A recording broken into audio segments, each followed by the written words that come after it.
The sound echoed through the marble hallway like thunder. Slap! Emma stood frozen, her hand still raised in the air, trembling, her palm stung from the impact. In front of her, the most powerful man in the city. Mr. Alexander Chen, CEO of Chen Corporation, touched his reddening cheek with a look of complete shock. I'm so sorry, Emma gasped, her face turning white as a sheet. I didn't mean to. But before she could finish, Alexander grabbed her wrist gently and said words that made no sense at all. Marry me. Emma's world spun. What was happening? How did a simple mistake turn into a marriage proposal? And why wasn't he angry? To understand this crazy moment, we need to go back to where it all began. 3 days earlier. Emma Rodriguez wiped the sweat from her forehead as she scrubbed the 20th floor of the mansion. At 23 years old, she worked as a maid for the wealthy Song family. Life wasn't easy, but Emma never complained. She sent most of her money back home to help her sick mother.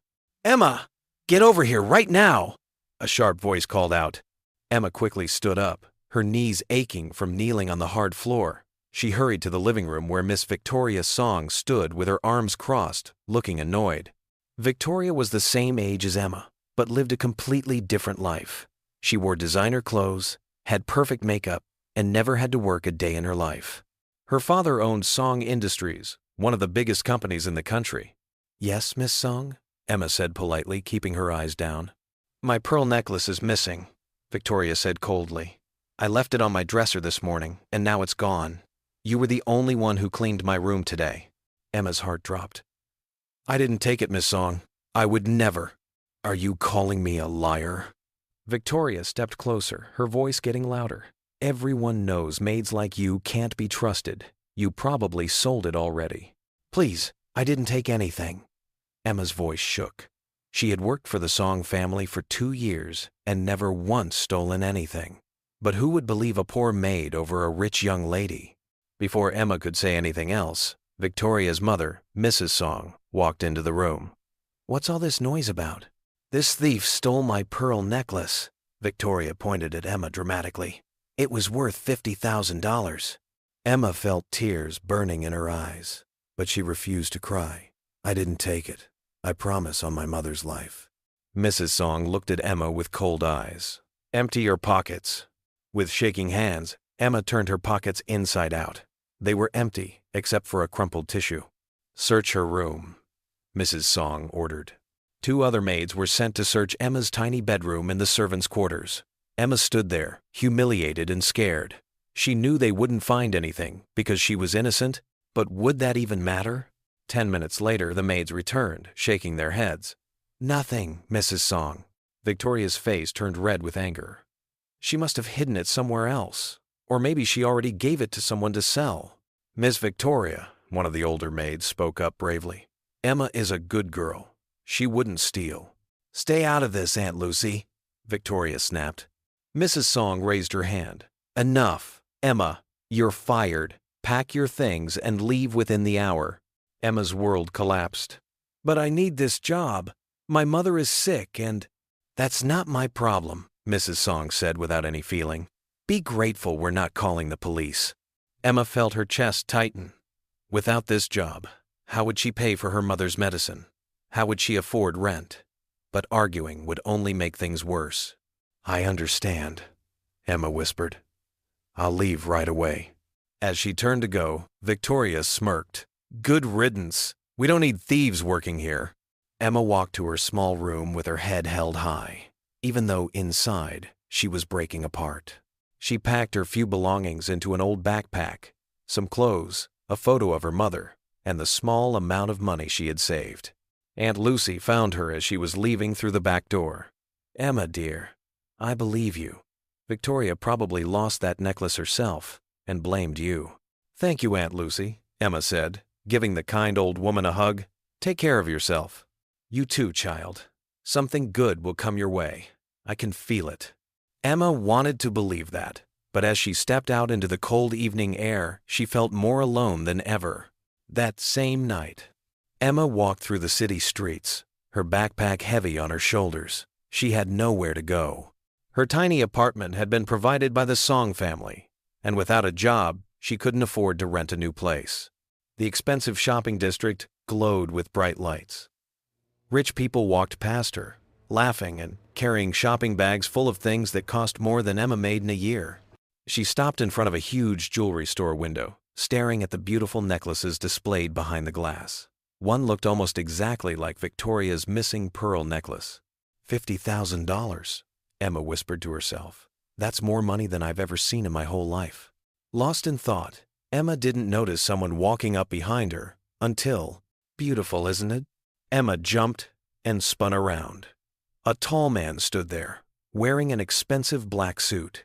He looked to be in his late 20s, with dark hair styled perfectly, and eyes that seemed to see right through her. Even Emma, who knew nothing about fashion, could tell his clothes cost a fortune. Yes, it's beautiful, Emma stammered, suddenly very aware of how messy she looked compared to him. The man studied her face with an odd expression. Have we met before? No, sir. I don't think so. He tilted his head, still staring at her, in a way that made Emma uncomfortable. You look familiar. What's your name? Emma. Emma Rodriguez. She took a step back. I should go. Wait. The man moved closer, and Emma noticed something strange. He reached out and gently touched the simple silver chain around her neck, the only piece of jewelry Emma owned. It had been her grandmother's. This necklace, he whispered, his eyes widening. Where did you get this? Emma's hand flew to her necklace protectively. It was my grandmother's. Why? But the man had already pulled out his phone. I need to make a call. Don't move. Emma watched, confused, as he walked a few steps away and had a quick, urgent conversation with someone. When he came back, he looked at her with an intensity that made her nervous. Miss Rodriguez, I know this will sound strange, but I need you to come with me. What? No, I don't even know you. Emma backed away further. My name is Alexander Chen. I'm the CEO of Chen Corporation. He showed her an ID card, and I think you might be someone I've been looking for. Emma's mind raced. Chen Corporation? That was one of the biggest companies in the entire country, and this man, who looked rich enough to buy the whole jewelry store, wanted her to go with him? This is crazy. I'm just a maid, a former maid. You must have me confused with someone else. Alexander shook his head. That necklace you're wearing. It's very special. Please, just come to my office. I promise you'll be safe. I just need to confirm something. Every logical part of Emma's brain screamed at her to run away. But something in Alexander's eyes, desperation mixed with hope, made her pause. How do I know you're not dangerous? Emma asked. Alexander smiled for the first time, and suddenly, he didn't look so scary. Fair question. Here. He handed her his business card and pulled up news articles on his phone showing his face. See? I'm exactly who I say I am. And my office building is very public with security everywhere. If I try anything strange, just scream. Emma looked at the business card. It was made of thick, expensive paper with gold lettering. Alexander Chen, CEO, Chen Corporation. She thought about her empty pockets, no job, and nowhere to sleep tonight. What did she have to lose? Okay, Emma said finally, but just to your office, and if anything weird happens, I'm leaving. Deal. Alexander looked relieved. My car is this way. Chen Corporation headquarters. 20 minutes later, Emma found herself in the most luxurious office she had ever seen. Floor-to-ceiling windows showed the entire city sparkling below. The furniture looked like it belonged in a museum, and everything was spotlessly clean. Alexander had been making phone calls non-stop since they arrived. Emma sat awkwardly on a leather couch that probably cost more than her entire year's salary. Finally, Alexander hung up and sat down across from her. I apologize for the mystery. Let me explain. He pulled out an old photograph from his desk drawer and handed it to Emma. Her breath caught in her throat. The photo showed a young woman, maybe 20 years old, wearing the exact same necklace Emma had on right now. Who is she? Emma whispered. Her name was Sarah Chen. She was my older sister. Alexander's voice became soft and sad. She disappeared 15 years ago when I was just a teenager. She went to volunteer at an orphanage one day and never came home. Emma's hand instinctively went to her necklace. I don't understand. What does this have to do with me? That necklace was custom made. There's only one like it in the entire world. My father had it created for Sarah's 18th birthday. When she disappeared, we searched everywhere for her, and that necklace, we never found either. Emma's mind was spinning. My grandmother gave me this necklace when I was 8 years old. She said it was very important, and to never take it off. She died a few months later. Alexander leaned forward. What was your grandmother's name? Margaret Rodriguez. She ran a small orphanage outside the city. Emma's eyes widened. Wait, could she have known your sister? It's possible. Alexander stood up and started pacing. Emma, I need to ask you something very important. Do you know anything about your birth parents? Emma shook her head. My grandmother raised me from when I was a baby. She said my mother left me at the orphanage and never came back. I don't know who my father was. Before Alexander could respond, his office door burst open. A young woman in her early 20s stormed in, her face twisted with anger. Alex, what's the meaning of this? She glared at Emma. Who is this person? And why did you cancel our dinner plans? Alexander sighed. Charlotte, this is private. Please leave. Private? I'm your fiancé. I have a right to know what's going on. Charlotte's voice got louder. Emma stood up quickly. I should go. This was a mistake. No, Emma, wait. Alexander turned to Charlotte. We'll talk later. Right now, I need you to leave my office. Charlotte's face turned red. You're choosing this. This nobody over me? Charlotte, leave. Now. For a moment, Emma thought Charlotte might actually hit someone. Instead, she spun around and stormed out, slamming the door so hard, the window shook. I'm sorry about that, Alexander said, looking embarrassed. Charlotte and I, it's complicated.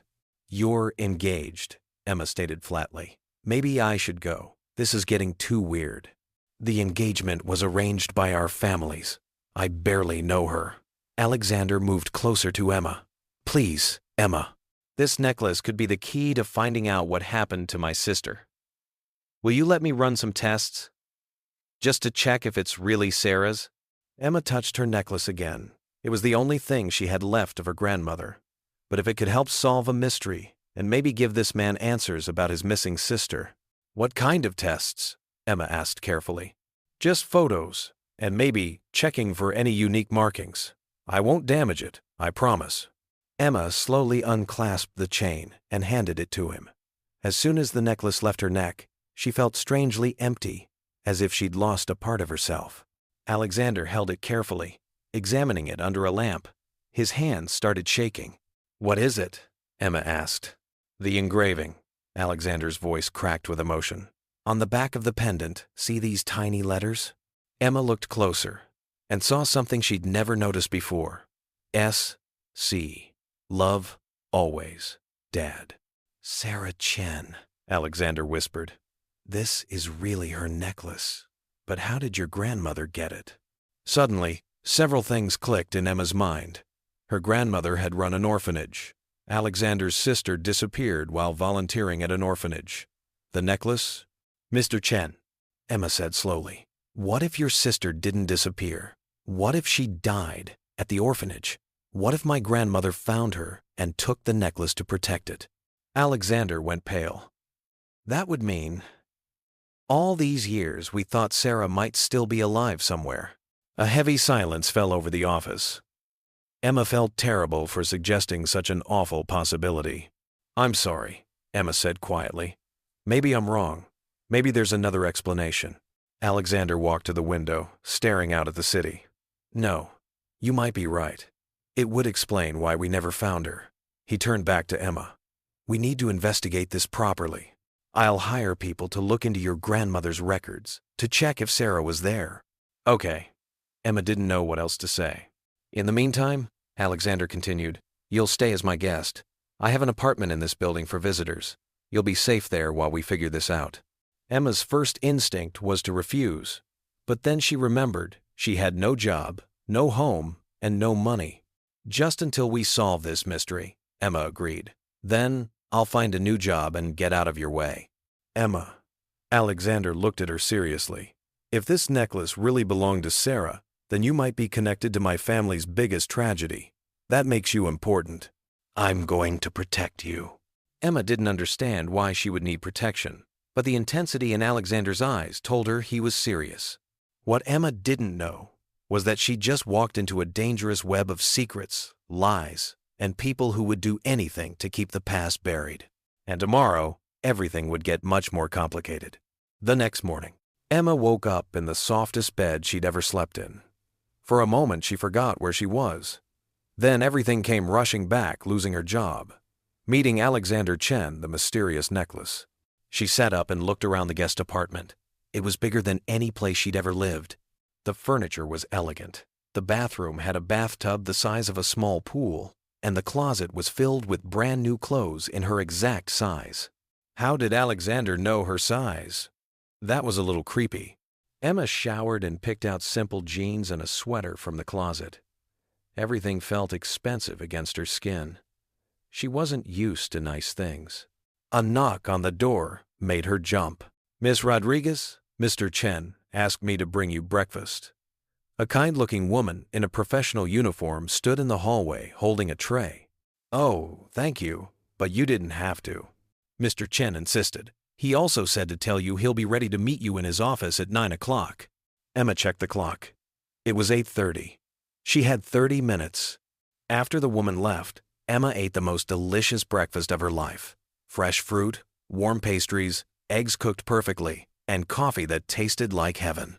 She felt guilty eating such fancy food when her mother was probably eating instant noodles for the third day in a row. Her mother! Emma needed to call her and explain what happened. She found a phone in the apartment and dialed her mother's number with shaking hands. Emma, sweetie, is that you? Her mother's weak voice came through. Yes, Mom. I'm okay. But something happened. Emma explained everything, losing her job, meeting Alexander the necklace, staying at Chen Corporation. She left out the part about Alexander's missing sister. That felt too private to share yet. Oh, Emma, her mother sighed. Are you sure this man is safe? I think so, Mom. He seems genuine. And honestly, I had nowhere else to go last night. I wish I could help you more. Her mother started coughing, a deep rattling sound that made Emma's heart hurt. How are you feeling? Did you take your medicine? I'm managing. Don't worry about me. You take care of yourself. I love you, Mom. I'll call again soon. After hanging up, Emma felt the weight of responsibility pressing down on her. Her mother needed medicine that cost hundreds of dollars. Emma needed to find a job fast. Alexander's office, SC, 9 a.m. When Emma arrived, she found Alexander wasn't alone. A tall man with silver hair sat across from him, looking at papers spread across the desk. Emma, good morning. Alexander stood up. This is Detective Marcus James. He's been helping my family search for Sarah for the past 15 years. The detective shook Emma's hand. His grip was firm but gentle. Miss Rodriguez, Alexander told me about the necklace. This is the first real lead we've had in a very long time. I'm happy to help however I can, Emma said sincerely. Detective James pulled out a folder. I did some research last night on Margaret Rodriguez and her orphanage. I found some interesting information. Emma sat down, suddenly nervous. What kind of information? Your grandmother's orphanage closed down suddenly 15 years ago, right around the time Sarah disappeared. According to old records, there was an incident, a fire that damaged part of the building. One person died in that fire. Emma's blood ran cold. Who? The records were incomplete. The body was burned too badly to identify clearly. Your grandmother told authorities it was a homeless woman who'd been sleeping in the building. Detective James looked at Emma carefully, but there was never any proof. Alexander stood up and walked to the window, his shoulders tense. You think the body was Sarah's? It's possible. The timing matches perfectly. If Sarah was volunteering there and got trapped in the fire. But why wouldn't my grandmother tell anyone? Emma's voice rose. Why would she hide something like that? That's what we need to figure out. The detective closed his folder. I'm heading to the old orphanage site today to investigate. Would you like to come, Miss Rodriguez? You might remember something useful. Emma nodded, even though the thought of going back there made her stomach twist. I'm coming too, Alexander announced. The old orphanage, 11 a.m. The building stood on the edge of the city, run down and abandoned. Windows were broken, walls were covered in graffiti, and weeds grew through cracks in the pavement. Emma stared at the place where she'd spent her early childhood. She hadn't been back since her grandmother died. Are you okay? Alexander asked quietly, standing beside her.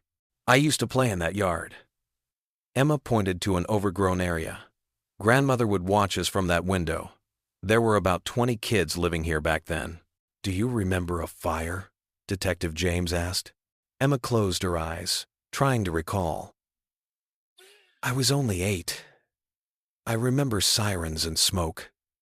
Grandmother crying. She seemed different after that. Sadder. She closed the orphanage a few months later. They walked through the building carefully, avoiding broken glass and unstable floors. The detective took photos and made notes. In what used to be the main room, Emma stopped. A memory hit her suddenly. Wait, she whispered. I remember something. Both men turned to look at her. After the fire, Grandmother brought me into her office. She gave me the necklace and made me promise to never take it off and never tell anyone where I got it. Emma's hands started shaking. She was crying. She said, this belonged to someone very special who can't wear it anymore. She would want you to have it. Alexander's face went pale. She knew. Your grandmother knew Sarah died.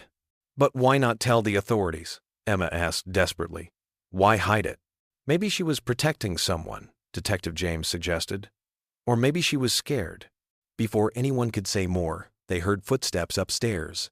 Someone else was in the building. Stay behind me, Alexander ordered, moving in front of Emma protectively. A figure appeared at the top of the stairs, a woman in her 50s, wearing a cleaning uniform. Who are you? The woman called down nervously. This building is off limits.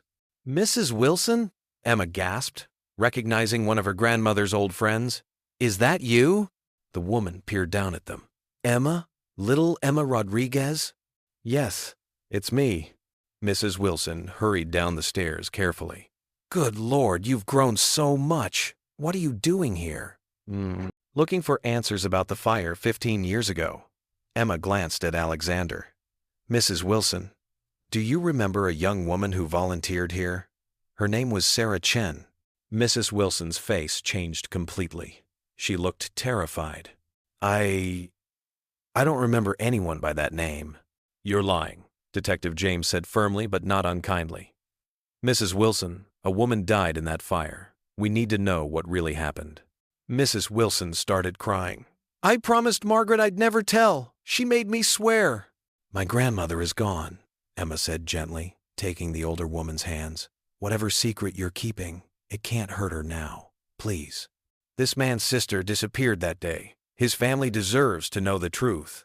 Mrs. Wilson looked at Alexander, then back at Emma. Finally, she nodded. All right, I'll tell you everything, but not here. This place has too many bad memories. A cafe nearby, noon. They sat in a quiet corner booth. Mrs. Wilson held a cup of tea with shaking hands. Sarah Chen did volunteer at the orphanage, she began. She was a beautiful girl, so kind and full of life. All the children loved her. She came 3 times a week for about 2 months. Alexander leaned forward. What happened to her? There was a man, Victor Song. He owned the building we rented for the orphanage. He was rich and powerful, but he was also cruel. Mrs. Wilson's voice dropped to almost a whisper. He became obsessed with Sarah. He kept coming around, trying to talk to her, asking her out. Emma's heart started pounding. Song. Like Victoria Song's family? One night, Victor came to the orphanage, drunk and angry. Sarah was there late, helping with paperwork. He cornered her in one of the rooms. Mrs. Wilson wiped tears from her eyes. I heard shouting. When I ran to help, I saw them fighting. Victor was trying to hurt her. Sarah was fighting back. My God, Alexander whispered. Your grandmother heard the noise too and came running. She grabbed a metal pipe to protect Sarah. But in the struggle, Mrs. Wilson's voice broke. Victor pushed Sarah.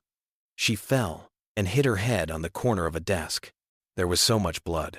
Emma felt sick. She died? Not right away. But Margaret checked for a pulse and couldn't find one. We were both panicking. Victor was standing there, realizing what he'd done. He threatened us, said if we told anyone, he'd destroy the orphanage and make sure all the children had nowhere to go. He said he'd claim it was our fault. So the fire, Detective James said slowly. Victor started it himself to cover up the evidence. He told us to say it was an accident, that a homeless woman died. Margaret was terrified for all the children who depended on the orphanage, so she agreed to keep quiet. Mrs. Wilson looked at Emma, but she kept Sarah's necklace. I think it was her way of honoring Sarah's memory, of making sure she wasn't completely forgotten. Alexander stood up abruptly, his chair scraping loudly. His face was red with rage. Victor Song killed my sister and got away with it for 15 years? Mr. Chen, please sit down, Detective James said firmly. Getting angry won't help. Won't help? Alexander's voice was loud enough that other people in the cafe turned to look. That monster murdered Sarah and threatened innocent people to cover it up. Emma reached out and touched his arm. Alexander, please. I know you're angry, but... He pulled away from her touch, pacing like a caged animal. My family spent 15 years searching, hoping, praying she was alive somewhere. My mother died 5 years ago, still believing Sarah might come home someday. And all along she was dead, murdered by some rich man who thought he could do whatever he wanted. Emma had never seen someone so consumed by grief and rage. She stood up and moved in front of him, forcing him to look at her. I understand your pain, she said quietly but firmly. But your sister deserves justice, not revenge. Let the detective do his job. Let the law handle this. Alexander stared at her, breathing hard. Slowly, the fury in his eyes softened. He sat back down, heavily. You're right. I'm sorry. He looked at Mrs. Wilson. Will you testify to what you just told us? Yes. I'm tired of keeping this horrible secret. Margaret is gone, and I'm old. I want to do the right thing before I die. Detective James was already on his phone. I'm calling this in. We'll need an official statement from you, Mrs. Wilson. And we'll need to exhume the body from the fire to confirm it's Sarah through DNA testing. Alexander put his face in his hands. Emma sat beside him, not sure what to do. Finally, she gently placed her hand on his back. Your sister was a hero, Emma said softly. She dedicated her time to helping children who had nothing. Mrs. Wilson said all the kids loved her. That's a beautiful legacy. It's not enough. Alexander's voice was muffled. She should have had a full life, marriage, children, growing old. Instead, she's gone. Because some man couldn't handle rejection. Emma didn't have words to make this better, so she just stayed quiet and let him grieve. Outside the cafe, 1 p.m. As they walked to Alexander's car, Emma's phone rang. It was a number she didn't recognize. Hello? Emma Rodriguez? A cold female voice said. Yes. Who is this? This is Victoria Song. We need to talk, right now. Emma froze. How did you get this number? That doesn't matter. I know you're with Alexander Chen. I know you've been asking questions about my father. You need to stop immediately, or you'll regret it. Your father killed someone, Emma said, anger rising. Did you know that? My father is a respected businessman. Whatever lies you think you've heard, they're not true. Back off, or I'll destroy you. The call ended. Emma stared at her phone in shock. How did Victoria know what they were investigating? Had someone been watching them? What's wrong? Alexander noticed her expression. That was Victoria's Song. She threatened me. She knows we're looking into her father. Alexander's jaw tightened. The Song family must have people watching this place. They probably saw us meeting with Mrs. Wilson. We need to be careful, Detective James warned. If Victor Song killed once to keep his secret, he might do it again. Emma felt a chill run down her spine. What had she gotten herself into? Alexander stepped closer to her. Don't worry. I won't let anything happen to you. From now on, you stay close to me. I can take care of myself, Emma said, but her voice wavered. Emma. Alexander looked at her seriously. These people are dangerous. They have money and power. Promise me you'll be careful. Before Emma could respond, a black car pulled up beside them. The back window rolled down, and Emma saw a face that made her blood run cold. It was Victor Song himself, older now, with gray hair, but his eyes were just as cruel as Mrs. Wilson had described. Mr. Chen, Victor said smoothly, I heard you've been asking questions about the past. That's not wise. The past should stay buried. You murdered my sister, Alexander said coldly. Victor smiled, showing teeth like a predator. That's a serious accusation. Do you have proof? Because I have lawyers who would love to sue you for slander. We have a witness. Mrs. Wilson? Victor laughed. A bitter old woman with no credibility? Good luck with that. Besides, even if something did happen 15 years ago, the statute of limitations has probably expired. You can't touch me, Mr. Chen. Emma couldn't stay quiet anymore. How can you live with yourself? You killed an innocent woman. Victor's eyes focused on Emma for the first time. And who are you? The maid my daughter fired? How much is Chen paying you to lie? I'm not lying. Emma, don't engage with him, Alexander warned. Victor's smile grew wider. Your father thinks he can fight me? He's welcome to try. But I'll crush him and his entire company. And you, little maid, you'll end up on the streets where you belong. The window rolled up, and the car drove away. Emma was shaking with anger. We can't let him get away with this. We won't, Alexander promised. But he's right about one thing. We need solid evidence. Mrs. Wilson's testimony might not be enough. Detective James was on his phone again. I'm calling in favors. We'll get a warrant to exhume the body. DNA testing will prove it's Sarah. That, combined with Mrs. Wilson's testimony, should be enough to at least open an investigation. How long will that take? Emma asked. Days, maybe weeks. These things move slowly, especially when powerful people are involved. Emma felt helpless. Justice moved slowly, but danger moved fast. Come on, Alexander said, guiding Emma toward his car. Let's get out of here. We've done what we can for today. Chen Corporation, Dry Knockmatogs. Back at Alexander's office, Emma couldn't stop pacing. Her mind was racing with everything they'd learned. I can't believe Victoria's father is a murderer, Emma said. I worked for that family for 2 years. I served him dinner, cleaned his office, and all along, he was a monster, Alexander finished. But we'll bring him down. I promise you that. Emma stopped pacing and looked at him. Why are you being so kind to me? We just met yesterday. You barely know me. Alexander was quiet for a moment.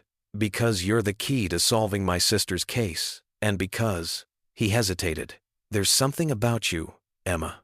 You're brave and kind, even after everything you've been through. Not many people would stand up to Victor Song like you did. Emma felt her cheeks warm. I was terrified, actually. But you did it anyway. That's what courage is. Before Emma could respond, the office door burst open. Charlotte, Alexander's fiancée, stormed in again, and this time she looked even angrier than before. So it's true, Charlotte pointed at Emma accusingly. You're living in Alex's building. You're with him constantly. What's going on? Charlotte, I told you this is business. Alexander started. Business? Everyone's talking about how you're chasing after some poor maid. Do you know how humiliating this is for me? I'm not chasing anyone, Alexander said firmly. Emma is helping me with. I don't care what she's helping with.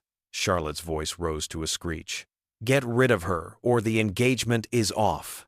Alexander stood up slowly. Fine. The engagement is off. Charlotte's mouth fell open. So did Emma's. What? Charlotte gasped. I've been looking for a way to end this for months. You just gave me the perfect reason. We're done. Charlotte, you can't be serious. Our families will survive. Tell your father I'll handle the business contracts fairly, but I won't marry someone I don't love just to make business deals easier. Charlotte looked between Alexander and Emma, her face turning an ugly shade of red. This is her fault. That little maid seduced you. Charlotte, leave. Now. Instead of leaving, Charlotte did something that shocked everyone. She walked straight up to Emma and raised her hand to slap her. Emma's self-defense instincts kicked in, the same ones that had helped her survive rough neighborhoods and difficult situations. Without thinking, Emma caught Charlotte's wrist and in one quick motion twisted it away while stepping to the side. The momentum made Charlotte spin around, and her own hand flew back and slap. Charlotte accidentally hit Alexander right across the face. But in the chaos and confusion, everyone froze, and for one impossible moment, it looked like Emma had been the one who slapped him. Time seemed to stop. Emma stood there, her hand raised from deflecting Charlotte's attack. Alexander stood with a red mark forming on his cheek. Charlotte stared in shock. I didn't, Emma stammered. She tried to hit me, and I just moved. And she... But Alexander wasn't listening to her explanation. He was staring at Emma with the strangest expression on his face, something between surprise, admiration, and something else Emma couldn't identify. Then, in front of Charlotte and Emma's shocked faces, Alexander took Emma's hand. "Marry me," he said. Emma was sure she'd heard wrong. "What?" "Marry me," Alexander repeated, louder this time. "I know this sounds crazy, but I've made my decision. You're brave, honest, and kind. You've already helped me more in 2 days than Charlotte did in 2 years. And most importantly, you're not afraid to stand up for yourself, even accidentally hitting me in the process. I didn't hit you, Charlotte did. I know what happened, but everyone who hears about this will think you slapped me. So let's give them something to really talk about." Alexander's eyes were intense. "Marry me, Emma Rodriguez. Be my wife." Charlotte let out a sound like a wounded animal. "Have you lost your mind, Alex?" "No. For the first time in years, I'm thinking clearly." He kept his eyes on Emma. "What do you say?" Emma's mind was spinning so fast, she thought she might faint. This was insane. They'd known each other for 2 days. People didn't get married this quickly. But then Emma thought about her sick mother, her lack of a job, the dangerous Song family threatening her, and this kind man who'd shown her more respect in 2 days than anyone had in years. Emma's voice came out as a whisper. "I need time to think." "Take all the time you need," Alexander said gently. "But while you're thinking, know that I'm serious. This isn't a joke or a business deal. I want to marry you, Emma." Charlotte screamed in frustration and ran from the office, sobbing dramatically. Emma and Alexander were left alone in the sudden silence. "Did that really just happen?" Emma asked, touching her head like she might be dreaming.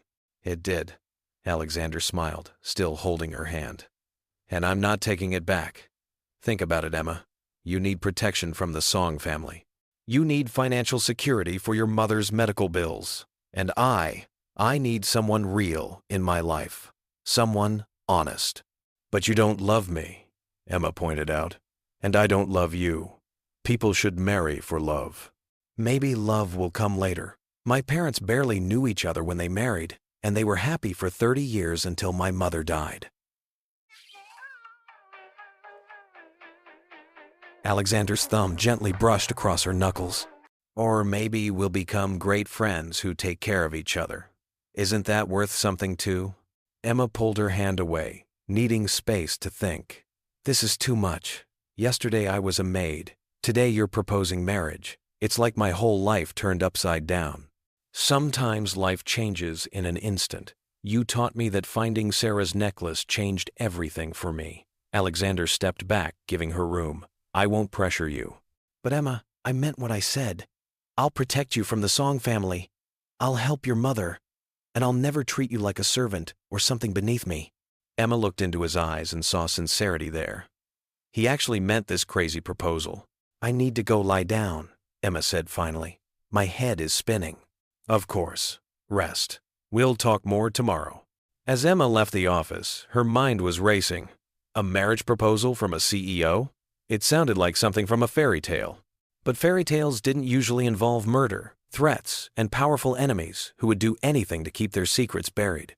And as Emma would soon learn, accepting Alexander's proposal would put her in more danger than she could possibly imagine. Emma's guest apartment. Emma's guest.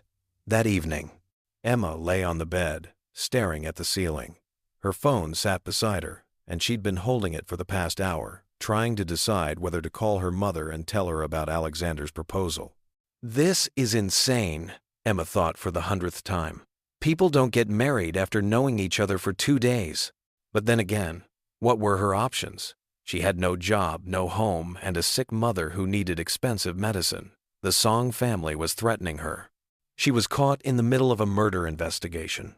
Alexander was offering her safety, security, and respect. Was that so crazy to accept? Emma picked up her phone and dialed. "Hello?"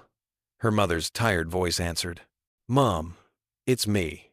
"Emma, I was just thinking about you. How are things?" Emma took a deep breath. "Mom, something happened.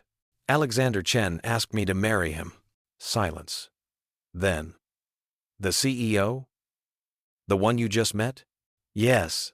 "Emma Rodriguez, have you lost your mind?" "Maybe. I don't know." Emma sat up, running her hand through her hair. "Mom, he's being so kind. He wants to help us. He said he'd pay for your medicine, give me protection from the Song family." "Sweetheart, men don't just propose marriage out of kindness. What does he want from you?" Emma thought about that. "I think he wants someone real. Someone who doesn't care about his money or status. His fiancée only cared about appearances and social climbing." "And you don't think this could be a trap? Maybe he's using you for something." "I don't think so, Mom. When I look in his eyes, I see someone who's hurting. He just found out his sister was murdered. He's angry and sad and looking for something genuine in his life." Her mother sighed. "And you think you can give him that?" "I don't know. But Mom, I have nothing to lose. If I say no, I'm back on the streets. If I say yes, at least I have a chance at a stable life. And you can get the treatment you need." "Emma, I don't want you selling yourself." "I'm not. He's not asking me to be his servant or his anything like that. He just wants a wife, a partner." Another long silence. Finally, her mother said, "If you do this, make sure you protect your heart. Don't fall in love with him, Emma. Rich men like that, they live in a different world. They can hurt you without even trying." "I know, Mom."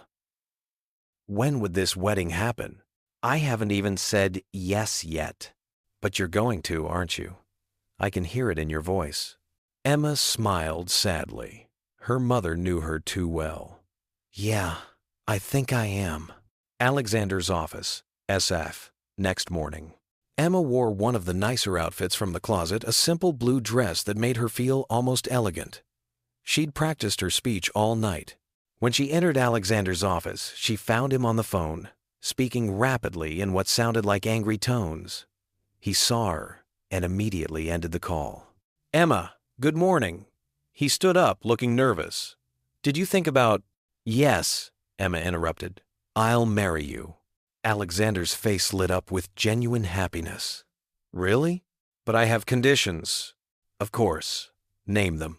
Emma pulled out a piece of paper where she'd written everything down. "First, my mother's medical bills get paid immediately. All of them. Done." "What else?" "Second, this marriage has a 1-year trial period.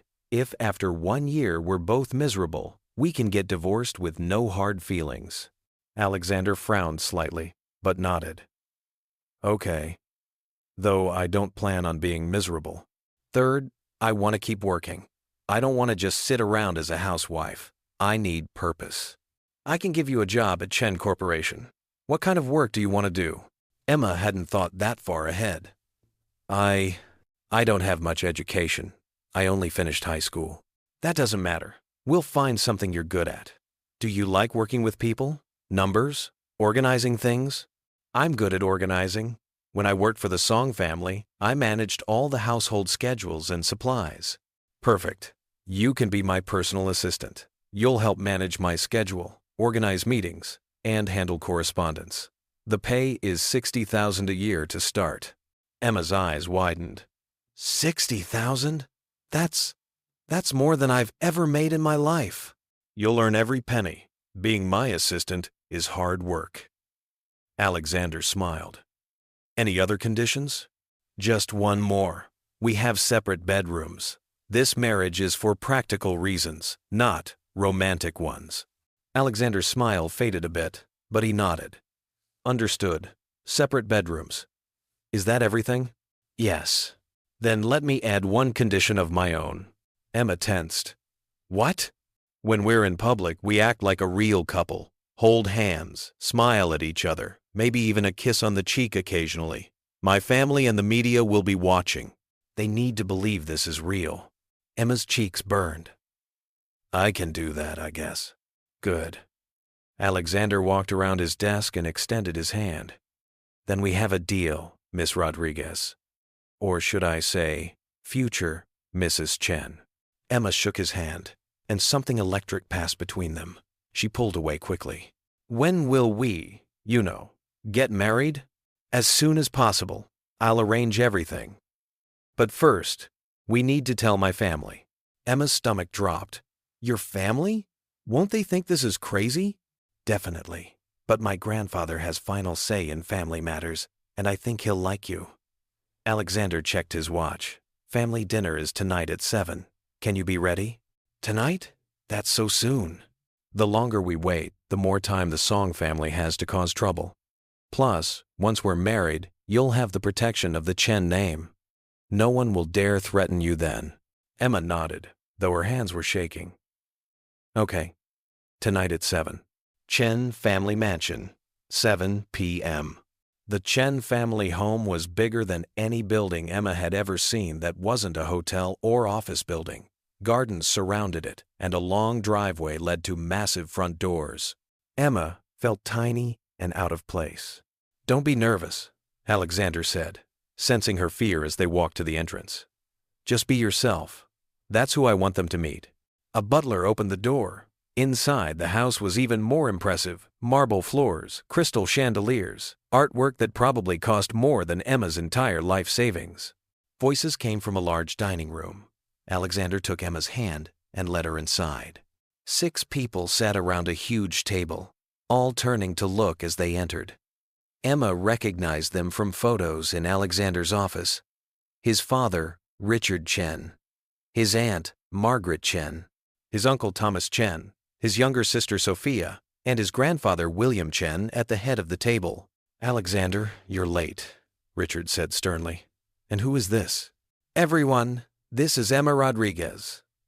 Alexander squeezed her hand reassuringly. My fiancé. The room erupted. What? Sophia jumped up. Your fiancé? What about Charlotte? I ended things with Charlotte. When? Richard demanded. Yesterday. And you're already engaged to someone else? Aunt Margaret looked between Alexander and Emma suspiciously. This is highly irregular. Only Grandfather William remained quiet, studying Emma with sharp eyes. Emma and I have known each other for a few days, Alexander admitted. But sometimes you just know when you've found the right person. A few days? Sophia looked at Emma like she was an alien. Who are you? Where did you even meet? Before Emma could answer, Uncle Thomas spoke up.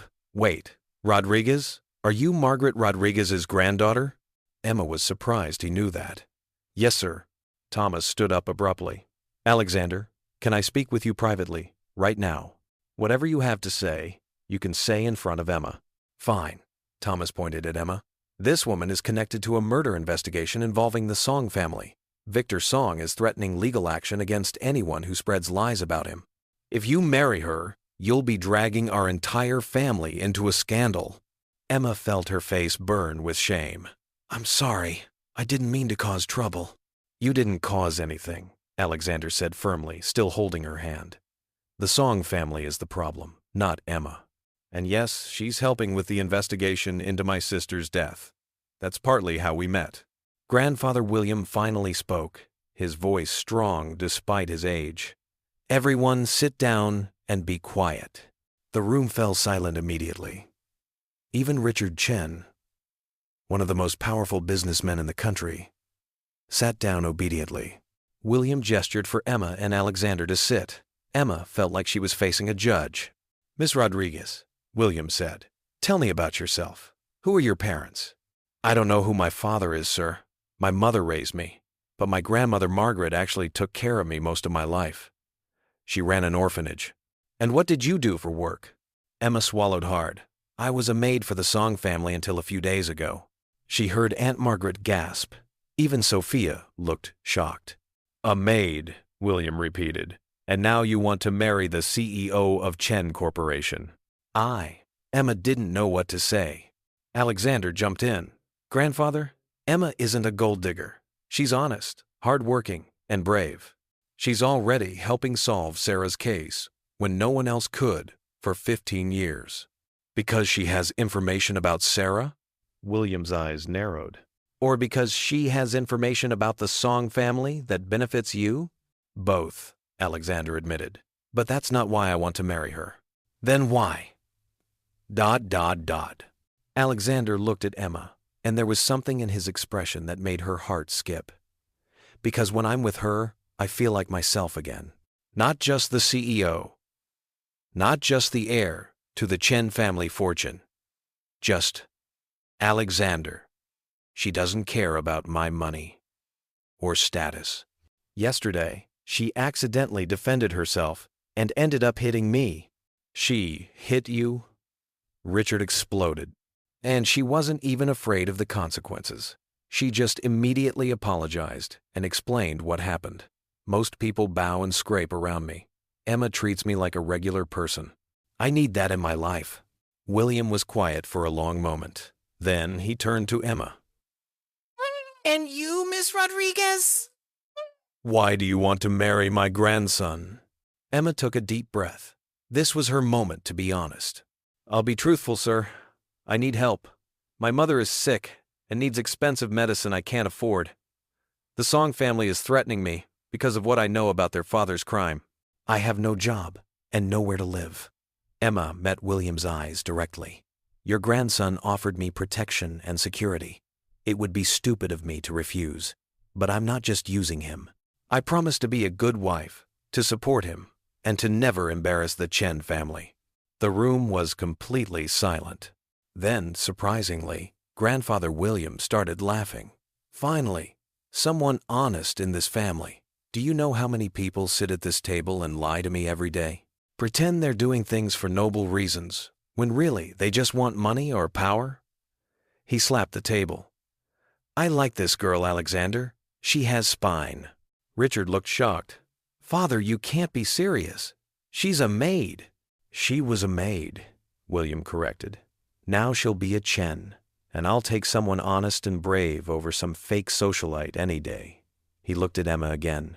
"But I want to make one thing clear, Miss Rodriguez. If you hurt my grandson, if you betray this family, if you turn out to be lying about your intentions, I will personally destroy you. Understood?"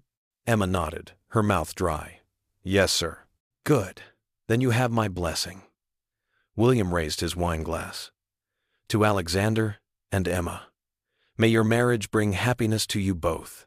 Everyone slowly, reluctantly, raised their glasses. Only Sophia was smiling. She seemed excited by the drama of it all. "When's the wedding?" Sophia asked eagerly. "This weekend," Alexander announced.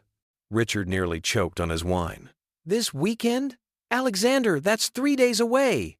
"We don't want a big ceremony, just family and a few close friends. Simple and quick." "Nothing about this is simple," Aunt Margaret protested. But Grandfather William was nodding approvingly. "Smart. Get married quickly before anyone can interfere. The Song family will try to stop this if they can." "Exactly." Alexander looked at Emma. "Is this weekend okay with you?" Emma felt like she was on a runaway train. Yes, okay." Then it's settled. Alexander stood up, pulling Emma to her feet. "Thank you all for your support. We'll see you at the wedding." As they walked out, Emma heard the family erupting into arguments behind them. She felt dizzy. "That went better than expected," Alexander said cheerfully. "Better? Your whole family thinks I'm a gold digger." Not grandfather. His opinion is the only one that matters. Alexander led her outside to his car. And for what it's worth, I don't think you're a gold digger. I think you're a survivor doing what you need to do. There's no shame in that. Emma slumped into the passenger seat. Your uncle was right, though. I'm bringing scandal to your family. My family has survived worse scandals. We'll be fine. Alexander started the car. Now let's go home. You need rest. Tomorrow we have a lot of wedding planning to do. Home. He'd said home like they already lived together. Emma supposed they soon would. As they drove through the city, Emma stared out the window and wondered if she was making the biggest mistake of her life or the smartest decision she'd ever made. Only time would tell. Chen Corporation, next day. Emma woke up to someone knocking urgently on her door. She stumbled out of bed and opened it to find a team of women carrying garment bags, makeup cases, and shoe boxes. Miss Rodriguez, we're here to prepare you for your engagement photo shoot. What photo shoot? Mr. Chen didn't tell you? The family wants official engagement photos for the announcement. Emma's head was spinning again. Everything was moving so fast. 2 hours later, Emma barely recognized herself in the mirror. Her hair was styled in elegant waves, her makeup was natural but polished, and she wore a beautiful cream-colored dress that fit perfectly. Alexander walked in and stopped dead in his tracks. Wow. Emma felt self-conscious. Is it too much? No. You look beautiful. He seemed genuinely stunned. He was dressed in a sharp gray suit that made him look even more handsome than usual. Emma felt her heart do a weird flip and quickly looked away. The photographer set them up in various poses, standing together, sitting on a couch, Alexander's hand on Emma's shoulder. It felt awkward at first, but Alexander kept whispering funny comments that made Emma laugh, and eventually, she relaxed. Now, Mr. Chen, if you could kiss Miss Rodriguez's cheek for this shot. Emma tensed. Alexander felt it. Only if you're comfortable, he said quietly, so only she could hear. Emma thought about their agreement, act like a real couple in public. This was part of that. It's fine, she whispered back. Alexander leaned in and gently kissed her cheek. His lips were soft and warm. Emma felt a strange flutter in her stomach. The camera flashed. Perfect, the photographer exclaimed. That's the one. After the shoot, Emma changed back into regular clothes and found Alexander in his office, looking at something on his computer with a dark expression. What's wrong? Emma asked. Alexander turned the screen to show her. It was a news article. Chen Eyre engaged to former maid. Gold digger or true love? Below was an unflattering photo of Emma from her days working for the Song family, looking tired and messy in her maid uniform. Next to it was her beautiful engagement photo with Alexander. How did they get that old photo? Emma felt sick. The Song family, Alexander said grimly. They're trying to embarrass you, make you look bad so my family will pressure me to call off the wedding. Emma read the article. It was cruel, calling her a desperate opportunist and a social climber using tears and lies to trap a naive rich man. I'm sorry, Emma whispered. I'm ruining your reputation. You're not ruining anything. The Song family is showing their true colors. Alexander closed the laptop. Let them publish whatever they want. After we're married, they'll have to accept it. What if your family changes their mind after seeing this? Then I'll choose you over them. Emma looked at him in shock. You can't mean that. I do. Emma, you're helping me find justice for Sarah. You're honest and kind. I'm not letting my family or anyone else bully you. Before Emma could respond, Detective James called. Alexander put him on speaker. We got the DNA results back from the exhumed body, the detective said. It's definitely Sarah Chen. We have a murder case now. I'm bringing Victor Song in for questioning. Alexander's hand clenched into a fist. Finally. But there's a problem. Victor has an army of lawyers, and without more evidence than Mrs. Wilson's testimony, he might walk. We need something concrete, documents, recordings, anything that proves he was there that night. Emma thought hard. Mrs. Wilson said, my grandmother kept journals. She wrote in them every night, if she wrote about what happened. Where are these journals? Detective James asked urgently. I don't know. After grandmother died, her belongings were put in storage. I never went through them because I couldn't afford the storage fees. They probably sold everything by now. Which storage facility? Emma gave him the information. 20 minutes later, the detective called back. Bad news. The unit was auctioned off last year when the fees weren't paid. We're tracking down who bought it. Emma felt hopeless. Without those journals, Victor might escape justice. Alexander saw her expression. Hey, we'll find another way. Don't give up. Your sister deserves justice. I don't want to let her down. You're not letting anyone down. You've already done more than anyone else. Alexander took her hand. Emma, no matter what happens with the investigation, I'm glad I met you. Emma felt that strange flutter again. Me too. They sat in comfortable silence for a moment, just holding hands. Then Emma's phone rang. It was a number she didn't recognize. Hello. Heavy breathing. Then a distorted voice. If you marry Alexander Chen, you'll regret it. This is your last warning. The call ended. Emma's hand shook. Alexander grabbed the phone and checked the number. Blocked, he growled. The Song family is escalating. I'm scared, Emma admitted. I know, but you're not alone anymore. Alexander pulled her into a hug. Emma stiffened at first, then slowly relaxed against him. He was warm and solid and made her feel safe. 2 more days, Alexander whispered. Then you'll officially be under my protection. No one will dare hurt you. Emma wanted to believe that. But deep down, she knew the Song family wasn't done with them yet. 2 days later, morning of the wedding, Emma woke up before dawn, her heart pounding. Today was her wedding day. She still couldn't quite believe it was real. In less than a week, her entire life had changed. From fired maid to CEO's bride, it sounded like something from a movie. A soft knock came at her door. Miss Rodriguez, it's time to get ready. The next few hours were a blur. A team of stylists worked on Emma's hair, makeup, and dress. The wedding gown Alexander had chosen was simple but elegant white silk with delicate lace at the shoulders. It fit her perfectly. When Emma finally looked in the mirror, she gasped. The woman staring back looked like a princess from a fairy tale. You look stunning, Sophia said, appearing in the doorway.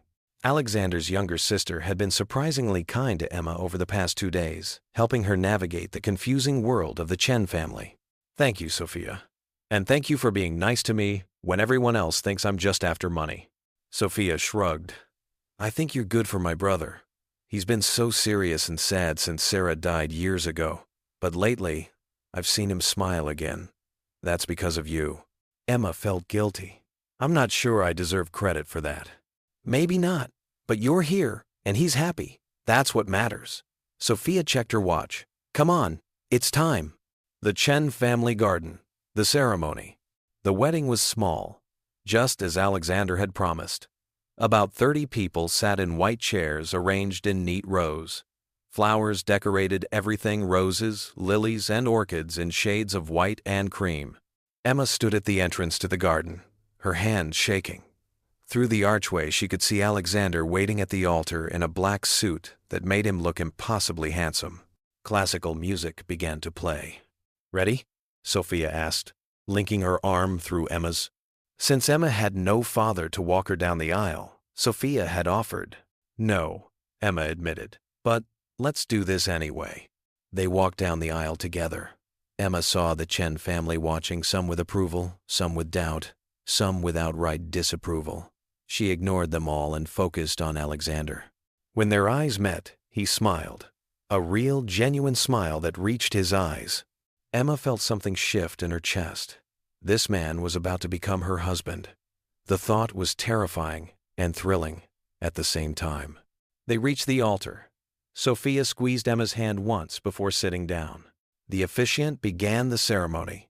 Emma barely heard the words. Her whole attention was on Alexander, who kept looking at her like she was the only person in the world. Do you, Alexander William Chen, take Emma Rodriguez to be your lawfully wedded wife? I do, Alexander said firmly, never breaking eye contact with Emma. And do you, Emma Marie Rodriguez, take Alexander William Chen to be your lawfully wedded husband? Emma's mouth went dry. This was it, the moment that would change everything. She thought about her sick mother, who would finally get proper medical care. She thought about the protection of the Chen name. She thought about Alexander's kindness and his determination to find justice for his sister. And she thought about the strange feeling she got whenever he looked at her. "I do," Emma said. "Then by the power vested in me, I now pronounce you husband and wife. You may kiss the bride." Alexander leaned in slowly, giving Emma time to pull away if she wanted. But she didn't. She let him kiss her gently, briefly, respectfully. The guests applauded. Emma was married. The reception, 1 hour later. The reception was held in the Chen Mansion's grand ballroom. Emma felt overwhelmed by the fancy decorations, expensive food, and wealthy guests who kept staring at her. "Smile," Alexander whispered, his hand on the small of her back. "You're doing great. I feel like everyone is judging me." "They are, but who cares? You're my wife now. They have to accept it." Emma was surprised by how good that sounded, "my wife." They made the rounds, greeting guests. Most were polite but distant. Then, Emma saw Detective James approaching. "Congratulations," the detective said, shaking both their hands. "And I have news. We found the buyer who purchased your grandmother's storage unit contents." Emma's heart jumped. "The journals? We're meeting him tomorrow to see what he still has. Fingers crossed, the journals are there." "Thank you, Detective," Alexander said. "This means everything." After the detective left, Grandfather William approached. "Emma, walk with me." It wasn't a request. Emma glanced at Alexander, who nodded encouragingly. She followed the old man out to a quiet terrace. "My grandson seems happy," William said, getting straight to the point. "Are you happy?" Emma considered lying, but remembered her promise to be honest. "I'm scared. This is all so new and strange, but Alexander has been kind to me. So yes, I think I'm happy. Or at least, I'm not unhappy." William chuckled. An honest answer. Good. He turned to face her directly. "Let me tell you something about the Chen family, Emma. We've been wealthy for 4 generations. We've seen many people try to use us, manipulate us, hurt us for money or power. That's made us suspicious of everyone." "I understand, sir. But that suspicion has also made us cold. We forget that sometimes people are just people. Good or bad, not because of money, but because of who they are inside." William's eyes softened. "You remind me of my late wife. She came from nothing too. My family hated her at first. But she proved them all wrong by being herself honest, hardworking, kind. Eventually, everyone loved her." Emma felt tears threatening. "I'll try to make you proud, sir." "Don't try to make me proud. Just take care of my grandson. That's all I ask." William patted her shoulder. "Welcome to the family, Emma Chen." Hearing her new name out loud made it feel suddenly real. Back inside, Emma was intercepted by Richard Chen, Alexander's father. "Mrs. Chen." A word. His tone was much less friendly than his father's had been. They stepped into a side room. Richard closed the door. "Let's be clear about something," Richard said coldly. "I don't approve of this marriage. I think you're using my son." Emma lifted her chin. "I've been honest about my reasons for marrying him. I need help, and he offered it. But I'm not going to hurt him. Time will tell." Richard crossed his arms. "But know this, if you embarrass this family, if you cause Alexander any pain, if you turn out to be anything other than what you claim, I will use every resource at my disposal to remove you from his life, legal or otherwise." The threat was clear. Emma felt a chill run down her spine. "I understand," she said quietly. "Good. Now go back to your wedding. Play the happy bride." Emma left the room shaking. She found Alexander talking with some business associates. "Hey," he said, immediately noticing something was wrong. "What happened?" "Nothing. Just wedding jitters." But Alexander saw through the lie. "Who upset you? Was it my father?" "It's fine." "It's not fine." Alexander's jaw tightened. "Excuse me, gentlemen." He pulled Emma into a private corner. "Tell me what he said." Emma repeated the conversation. By the end, Alexander looked furious. "I'll talk to him." "No," Emma interrupted. "He's your father. I don't want to cause problems between you two." "He threatened you." And I can handle it. Alexander, I grew up in an orphanage, worked as a maid, dealt with people looking down on me my whole life. Your father's threats don't scare me. Emma put her hand on his arm. This is your wedding day. Don't let him ruin it. Alexander stared at her for a long moment. Then he pulled her into a hug. How did I get so lucky to find you? Emma closed her eyes, breathing in his cologne. I'm the lucky one. They stood like that for a moment, just holding each other. Emma felt safe in his arms, safer than she'd felt in a long time. A camera flash made them pull apart. A photographer was taking candid shots. Sorry to interrupt, the photographer said cheerfully, but that was too perfect not to capture. Late evening, Chen Mansion. The reception finally ended around midnight. Emma was exhausted from smiling, making small talk, and pretending to be comfortable in this wealthy world. Alexander drove them to their home. It was a modern penthouse apartment in the city's most exclusive building. Welcome home, Mrs. Chen, Alexander said, opening the door. The apartment was beautiful, floor-to-ceiling windows with city views, sleek furniture, a kitchen that looked like it belonged in a magazine. Your bedroom is this way, Alexander said, leading her down a hallway. He opened a door to reveal a spacious room with a king-sized bed, private bathroom, and even a small balcony. It's beautiful, Emma breathed. I'm right next door if you need anything. Alexander lingered in the doorway. Emma, I know today was overwhelming, but you did amazingly well. Everyone was impressed. Not everyone. Your father hates me. He'll come around, and if he doesn't, that's his problem, not yours. Alexander moved closer. Thank you for marrying me. I know it's not conventional, but I think we can make this work. Me too, Emma said, and she meant it. Alexander hesitated, then leaned in and kissed her forehead gently. Good night, Emma. Good night, Alexander. After he left, Emma changed into pajamas and lay in bed, staring at the ceiling. She was married. She had a new name, a new home, a new life. It should have felt wrong or fake, but somehow it felt right. Emma touched her lips, remembering the brief kiss at the ceremony. She'd felt something, a spark, a connection. Don't fall in love with him, her mother had warned. Rich men live in a different world. Emma vowed to remember that. This was a practical arrangement, nothing more. But as she drifted off to sleep, the last thing she thought about was Alexander's smile when he'd said, I do. The next morning, Emma woke to her phone ringing. It was Detective James. Mrs. Chen, I have good news and bad news. Which do you want first? Good news, Emma said groggily. We found your grandmother's journals. The buyer still had them. I'm reading through them now, and there's a detailed entry about the night Sarah died. Emma sat up, suddenly wide awake. That's amazing!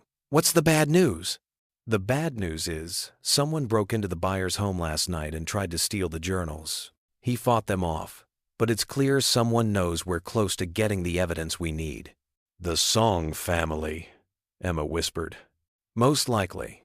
Mrs. Chen, you need to be very careful. These people are desperate. They might try something. After hanging up, Emma got dressed quickly and found Alexander in the kitchen making coffee.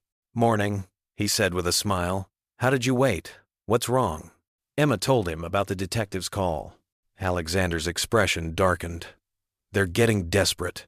That's when people are most dangerous. He pulled out his phone. I'm hiring security. Starting today, you'll have a bodyguard whenever you leave this building. Isn't that excessive? Emma, someone tried to steal evidence last night. They know we're close to proving Victor Song murdered Sarah. They might come after you, or me, or both of us.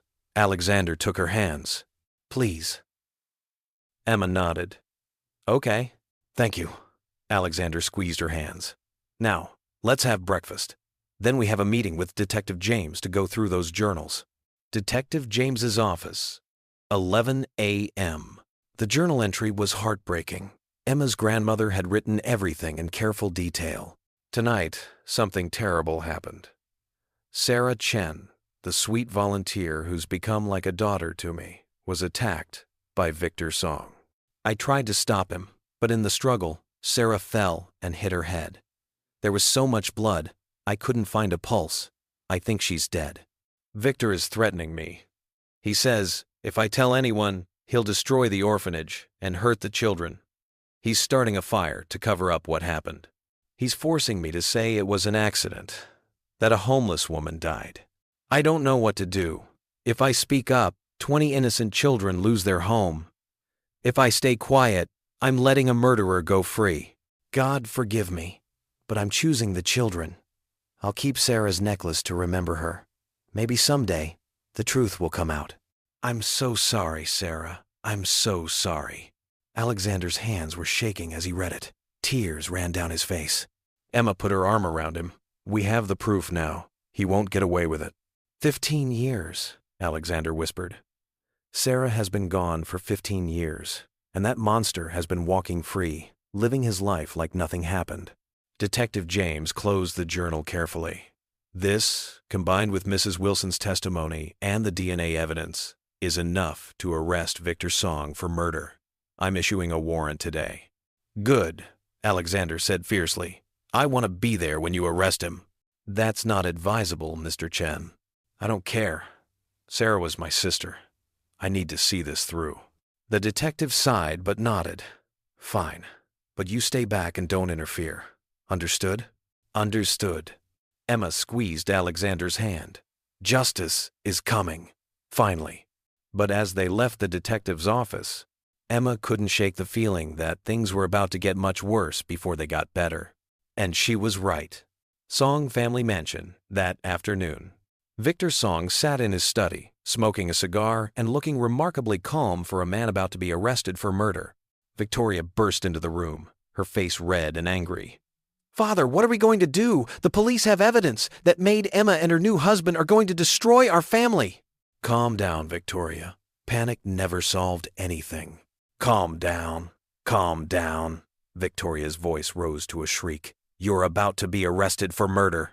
Maybe. Or maybe not. Victor smiled coldly. I have one more card to play. What card? The Chen family cares about their reputation above all else. If I threaten to release certain information about their late mother's affair, about Grandfather William's shady business deals from 40 years ago, about the money laundering that built their fortune, they might suddenly decide to drop this investigation. Victoria's eyes widened. You have dirt on the Chen family?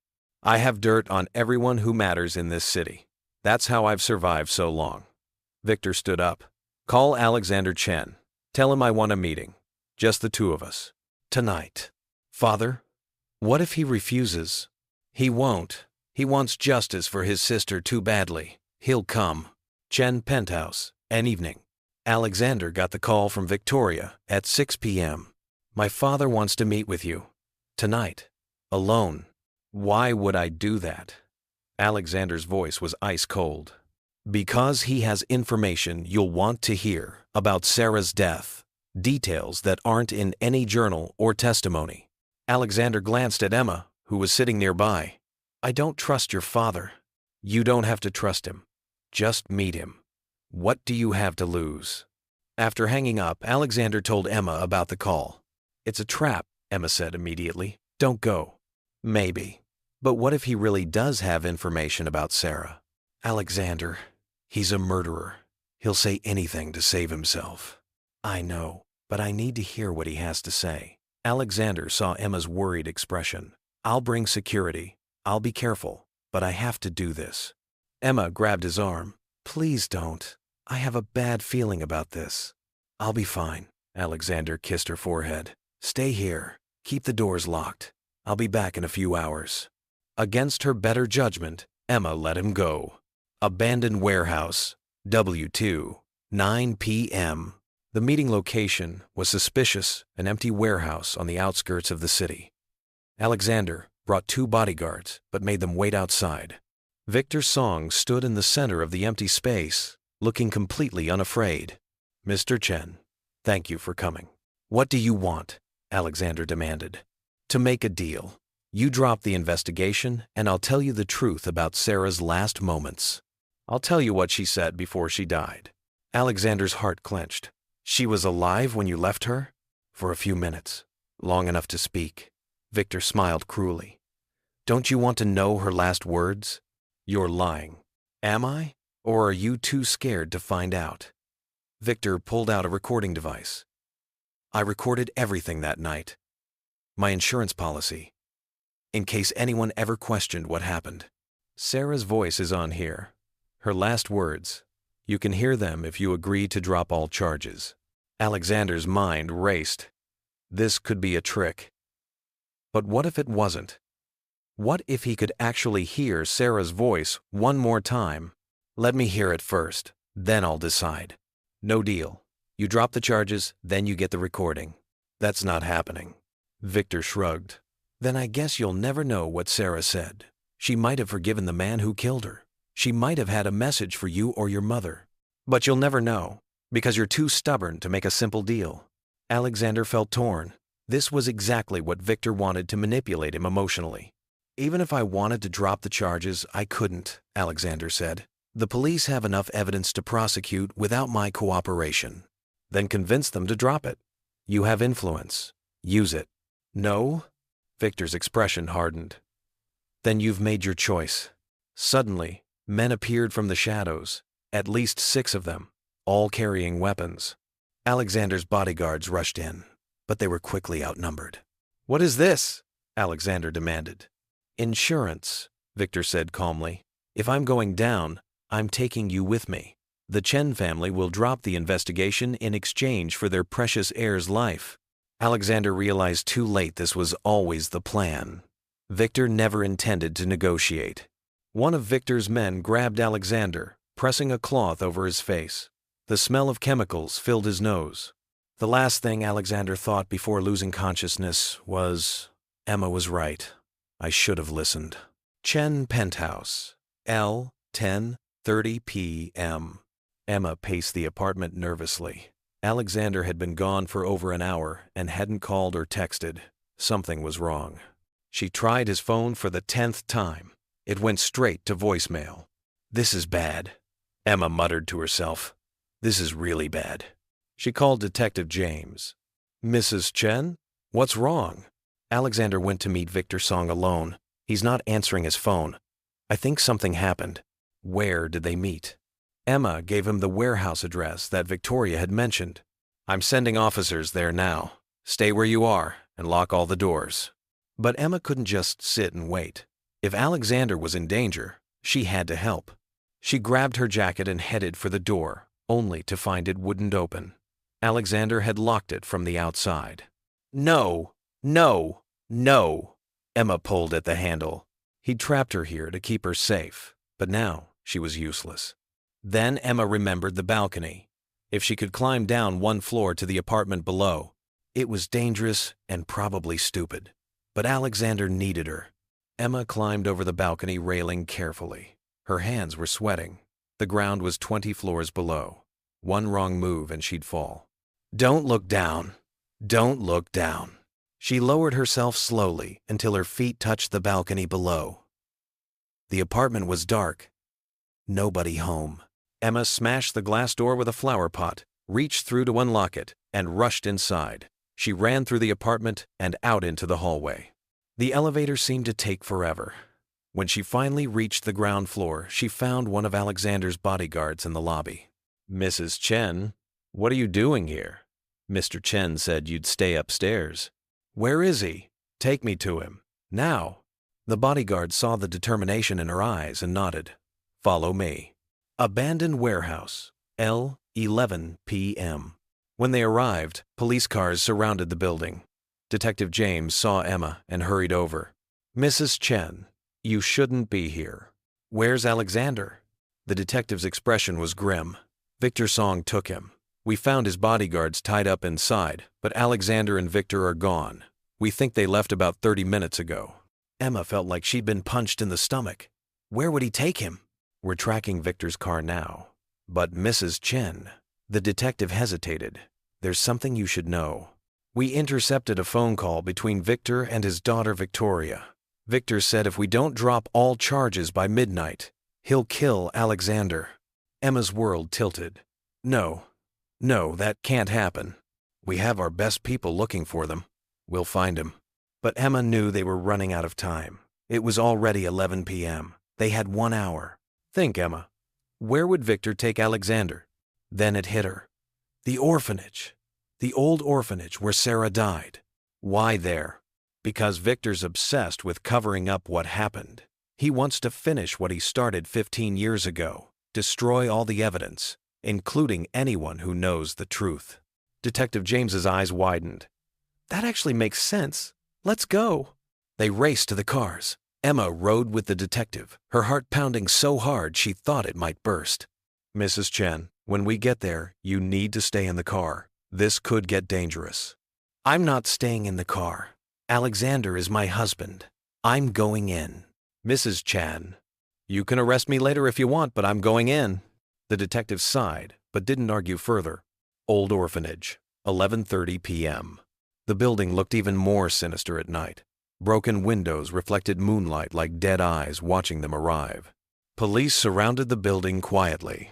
Detective James gave hand signals, and officers moved into position. Emma followed close behind, her whole body shaking with fear and adrenaline. They entered through the main door. The inside was dark and smelled of dust and decay. Voices came from upstairs, Victor's and Alexander's. You really thought you could destroy me? Victor was saying.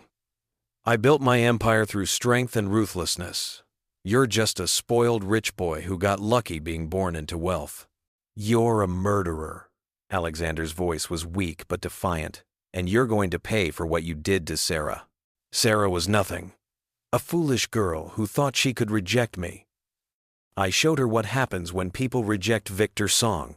Emma felt rage burn through her fear. She started up the stairs, but Detective James grabbed her arm. Wait for my signal, he whispered. They crept up carefully. At the top, they found Alexander tied to a chair in the same room where Sarah had died 15 years ago. Blood ran down the side of his face from a cut on his forehead. Victor stood over him with a gun. It's poetic, really, Victor said. You dying in the same place as your sister. The Chen family losing 2 children to this building. You won't get away with this, Alexander said. Emma and the police know where I am. They're probably already on their way. Let them come. By the time they arrive, you'll be dead, and I'll be gone. I have a private plane waiting to take me out of the country. Detective James signaled to his officers. They moved into position around the room.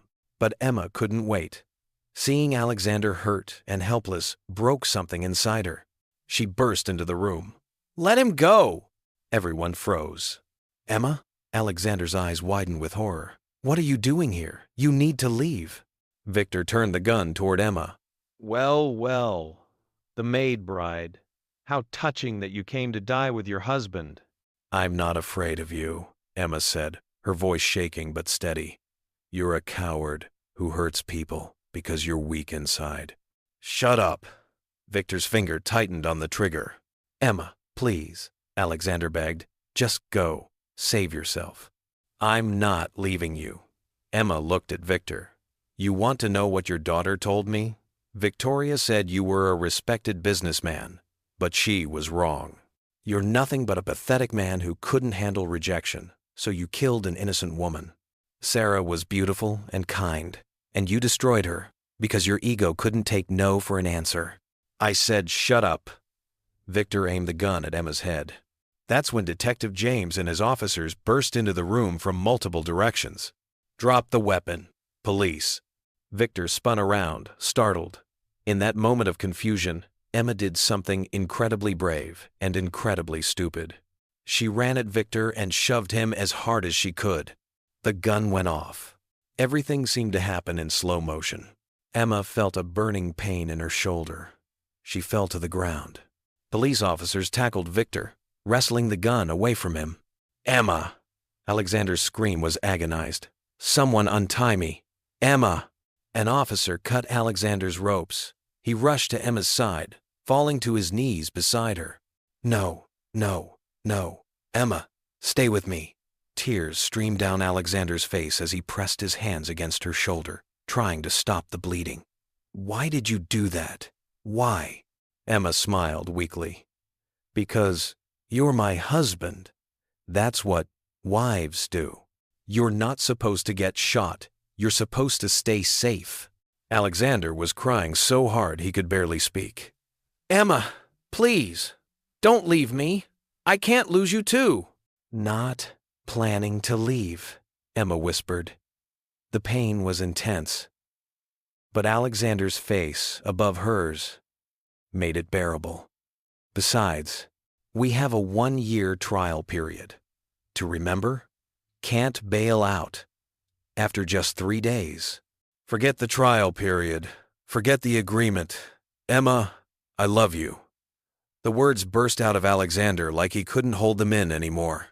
I think I've loved you since the moment you accidentally hit me and didn't even apologize properly. You were so brave and real and honest. I love you, Emma Chen. Please don't die. Emma felt warm despite the cold spreading through her body. You love me? So much it hurts. Please, Emma, stay with me. Paramedics rushed in. They lifted Emma onto a stretcher. Alexander refused to let go of her hand. Sir, you need to let us work. I'm not leaving her. Detective James put a hand on Alexander's shoulder. Let them help her. You can ride in the ambulance. As they carried Emma out, she kept her eyes on Alexander's face. She wanted to tell him she loved him too. The words were right there. But darkness crept in around the edges of her vision. The last thing she saw was Alexander's terrified face before everything went black. City Hospital. Hours later, Alexander sat in the waiting room, still covered in Emma's blood. His father Richard had arrived, along with Sophia and grandfather William. Any news? Richard asked quietly. She's still in surgery. The bullet hit her shoulder, but they're worried about nerve damage and blood loss. Alexander's voice was hollow. This is my fault. I should have listened to her. She told me not to go, but I was too stubborn. Son, this isn't your fault, Richard said, and for once his voice was gentle. Victor Song is responsible for all of this. Is he in custody? Alexander asked. Yes. He's been arrested and charged with Sarah's murder, attempted murder of you, and attempted murder of Emma. He won't see freedom again. Richard sat beside his son. Alexander, I owe you an apology. I was wrong about Emma. Any woman who would take a bullet to save her husband is someone special. When she recovers, I'll welcome her properly into our family. If she recovers, Alexander whispered. She will, Grandfather William said firmly. That girl is a fighter. She's survived harder things than this. Hours passed. Finally, a doctor emerged. Mr. Chen, your wife made it through surgery successfully. Alexander nearly collapsed with relief. Can I see her? She's in recovery now. She'll be asleep for several more hours. But yes, you can sit with her. Alexander ran to Emma's room. She looked so small and pale in the hospital bed, hooked up to machines and IVs. He pulled a chair beside her and took her hand carefully, mindful of all the tubes. I'm here, Emma. I'm right here, and I'm never leaving your side again. 2 days later, Emma woke up slowly. Everything hurt, especially her shoulder. She blinked against the harsh lights. Emma? Alexander's voice was hoarse, like he'd been crying. Can you hear me? Emma turned her head and saw him sitting beside her bed. He looked terrible, unshaven, exhausted, still wearing the same clothes from that night. Hey, Emma croaked. Her throat was dry. Alexander grabbed a cup of water and helped her drink through a straw. His hands were shaking. How do you feel? Like I got shot, Emma said with a weak smile. Alexander didn't smile back. You could have died. Emma, you could have died because of me. But I didn't. I'm okay. You're not okay. You have a bullet wound. You almost bled out. Alexander's voice rose with emotion. Why did you push him? Why didn't you just wait for the police? Because he was going to shoot you. I couldn't just stand there and watch. You should have. Your life is more important than mine. No, it's not, Emma said firmly. Alexander, you're a good man. You were trying to get justice for your sister. The world needs people like you. Don't you dare finish that sentence, Alexander interrupted fiercely. Don't you dare say you're just anything. Emma, you're the bravest, kindest, most incredible person I've ever met. You matter. You matter so much. Tears filled Emma's eyes. Do you remember what you said at the orphanage, before I passed out? Alexander looked down. I meant every word. Emma, I love you. I know it's fast and crazy, but it's true. These past few days with you have been the most real, most alive I've felt in years. Even though I got us both nearly killed, even though... Alexander lifted her hand to his lips and kissed it gently. I know this started as a practical arrangement. I know we agreed this was temporary. But Emma, I don't want temporary. I want forever. I want you to be my wife, really my wife, not just on paper. Emma's heart was beating so fast, the monitor started beeping. A nurse rushed in. Is everything okay? Yes, Emma said, never taking her eyes off Alexander. Everything's perfect. The nurse checked the machines and left, looking satisfied. Emma? Alexander's voice was uncertain. You didn't answer my question. That's because you didn't ask a question. You made a statement. Alexander smiled, a real, genuine smile. You're right. Let me fix that. He stood up and, despite Emma's protests, carefully got down on one knee beside her hospital bed. Emma Marie Chen, I know we're already married, but I want to ask you properly this time. Not because of practical reasons or protection or business arrangements. Just because I love you and want to spend my life with you. Will you stay married to me forever? Emma felt tears running down her face. You're proposing to your own wife in a hospital room while I'm wearing a gross gown and probably have terrible breath? I am. That's the most ridiculous thing I've ever heard. Is that a no? No, you idiot. It's a yes. Emma reached out with her good arm and pulled him closer. I love you too, Alexander. I think I started falling for you when you defended me to your family. Or maybe when you held my hand after Victor threatened us. Or maybe even that first night when you didn't judge me for my past. Alexander leaned in carefully and kissed her. Really kissed her this time. Not like at the wedding, quick and polite. When they pulled apart, both were crying. Ow, Emma said, wincing. Kissing hurts when you have a bullet wound. Sorry. Alexander gently brushed tears from her cheeks. I'll be more careful. Don't you dare be more careful. Just kiss me again. So he did.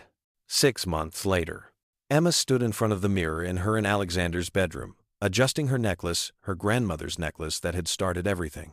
The bullet wound had healed well, though she still had a scar on her shoulder. Alexander called it her badge of courage. Emma called it a reminder not to do stupid things. Ready? Alexander appeared behind her, looking handsome in a dark suit. Almost. Emma turned to face him. Do I look okay? You look beautiful, but then again, you always do. Emma rolled her eyes, but she was smiling. You're biased. Completely. Alexander kissed her forehead. Come on. We don't want to be late for the ceremony. They were attending the dedication of the new Sarah Chen Memorial Youth Center, a place where at-risk kids could get help, tutoring, and support. Alexander had built it on the site of the old orphanage, turning a place of tragedy into something positive. At the ceremony, Emma gave a speech about her grandmother and Sarah, about how 2 brave women had intersected in tragedy, but left behind lessons about courage and doing the right thing, even when it was hard. Victor Song was serving life in prison for murder. Victoria had moved away, too ashamed to stay in the city. Emma's mother had gotten the treatment she needed and was doing much better. She lived in a nice apartment that Alexander had bought for her, and she visited often. The Chen family had fully accepted Emma. Even Richard had apologized and admitted she'd proven him wrong. Sophia called Emma her favorite sister-in-law. She was the only one, but still.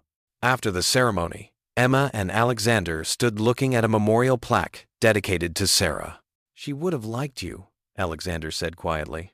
Sarah always rooted for the underdog. You two would have been friends. I wish I could have known her. Me too. Alexander put his arm around Emma's waist. But I'm grateful that trying to find her brought me to you. Emma leaned into him. Do you ever regret how fast everything happened? Marrying me after 3 days? Never. Do you? Not even once. Emma smiled.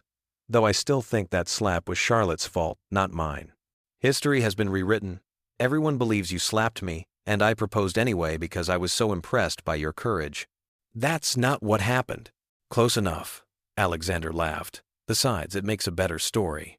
Emma had to admit he was right. Their story was crazy. A poor maid accidentally hitting a CEO, who immediately proposed marriage.